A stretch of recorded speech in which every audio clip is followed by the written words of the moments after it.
আবার সাইয়েদনা ইউনূস আলাইহিস সালাম দোয়া করলেন, লা ইলাহা ইল্লা আনতা সুবহানাকা ইন্নী কুনতু মিনাল যালিমিন। এই দোয়াটা পড়েন আপনারা কখন?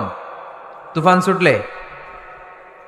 কখন পড়েন আপনারা ইউসুফের খিলে এই দোয়াটা? আমাদের এলাকায় গ্রাম বাংলায় আমরা দেখছি তুফান ছুটলে পড়ে। বজ্রপাত, বজ্রপাতরে কি বলেন আপনারা? ঠাড়া, টাড়া। এই বজ্রপাত শুধু বজ্রপাত না, এটা বিপদে পড়ার দোয়া। এটা কিসে পড়ার দোয়া? রাস্তায় বিপদে পড়েছেন এই দোয়া পড়েন, অফিসে বিপদে পড়েছেন এই দোয়া পড়েন, ঘরের ভেতরে বিপদে পড়েছেন এই দোয়া পড়েন।